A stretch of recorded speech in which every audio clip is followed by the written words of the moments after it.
Welcome back, everyone. If you finished watching the Penguin series, you'll probably agree with me. We came for the Penguin, but we left completely obsessed with Sofia Falcone. She isn't just a chilling villain, she's the embodiment of Gotham's cruelest truth.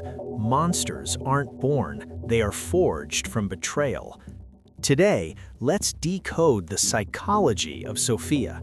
Let's see how the cage of Arkham broke a noble flower and rebirthed her into the underworld's most ruthless queen.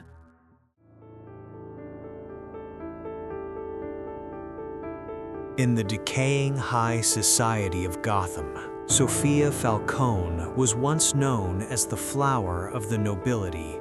She was the refined face of the Falcone family, a philanthropist leading foundations for depressed women. But in a city built on lies, her grace was her greatest vulnerability. Sofia's descent began with a daughter's love. She suspected her mother, Isabella Gigante, didn't commit suicide, but was murdered by her father, Carmine. Seeking the truth, she turned to a man she trusted as a friend, her driver, Oz. It was the first of many betrayals. Oz sold her out to Carmine to secure his own promotion.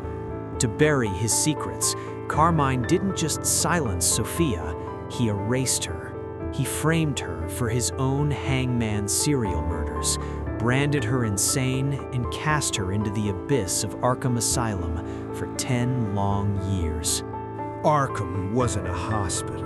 It was a torture chamber designed to break a soul that was already innocent. For a decade, Sofia was subjected to agonizing electroshock therapy and physical abuse by guards. She was pushed to the brink of true madness when her brother, Alberto, the only family member who ever truly loved her, delivered the crushing news that she would never see a courtroom. The trauma manifested physically. She began compulsively scratching her neck until it bled, a habit born from nightmares of her mother being hanged. By the time Sofia walked out of those gates, the noble flower was dead.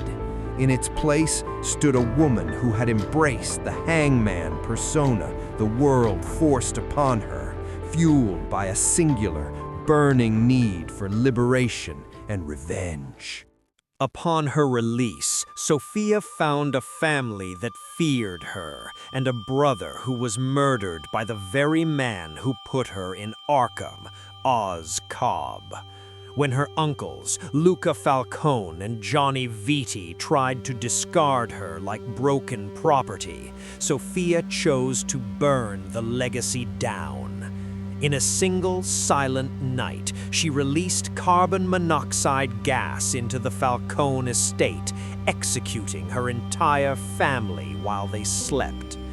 Sofia didn't just take the throne, she renamed it.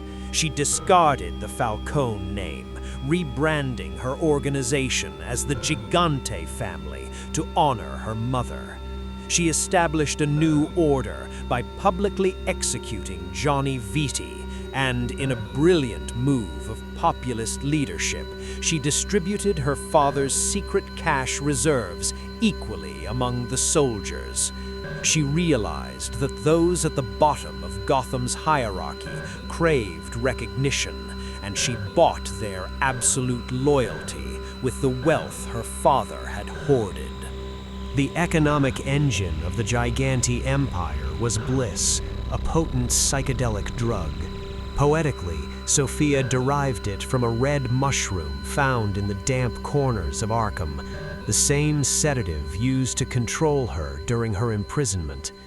With the help of her loyal psychiatrist, Dr. Julian Rush, she turned her trauma into a weaponized commodity. Knowing she couldn't win a war alone, Sofia forged a superpower alliance with Salvatore Maroni, her father's lifelong rival. Driven by a shared hatred for Oz, Sofia and Sal formed a bond that mirrored a father and daughter, uniting the two most powerful families in Gotham's history. Together, they utilized Julian Rush's psychological expertise to uncover Oz's darkest secret, that he had murdered his own brothers as a child. The war for Gotham ended not with a bang, but with a series of orchestrated betrayals. Oz exploited the greed of the gang deputies, leading to a coup that dismantled Sofia's alliances. Despite her brilliance, Sofia was defeated by the very system of men playing games she had tried to escape. In an act of ultimate cruelty, Oz arranged for her to be sent back to Arkham Asylum, the one place she feared most. But the story of Sofia Gigante does not end in a padded cell. In the darkness of her confinement, Julian Rush delivers a black letter from Selina Kyle, Catwoman, her half-sister. As Sofia reads the message, a smile spreads across her face. The Falcone legacy is ash, but the Gigante bloodline lives on. In a city where the bat signal now shines for a new king of the underworld, Sofia has found a new reason to hope and a new sister-in-arms for the battles to come. Sofia's journey is not just about the fall of an empire. It is a brutal portrait of how Gotham molds a monster out of betrayal. Her core tragedy wasn't the loss of power, but the complete stripping of her identity. Slaughtering her family and erasing the Falcone name wasn't merely a play for dominance, it was a massive trauma response. She had to destroy the very root of her suffering to prove she was no longer a victim. Entering Arkham for the second time, she is no longer the innocent flower screaming at the injustice, but an entity that has fully merged with her own darkness. That final smile in her cold cell isn't the surrender of a madwoman, it's the smirk of someone who finally understands the rules of the game. You cannot break what is already shattered. Even without her throne, Sofia has finally been liberated, becoming the sharpest blade, ready to pierce through the rotting conscience of the underworld. What do you guys think? Is Sofia's story truly over? Or is this just the calm before a much deadlier storm? Let me know your thoughts down in the comments. If you enjoyed this psychological deep dive, make sure to hit that like button. Subscribe and ring the bell so you don't miss our next character analysis.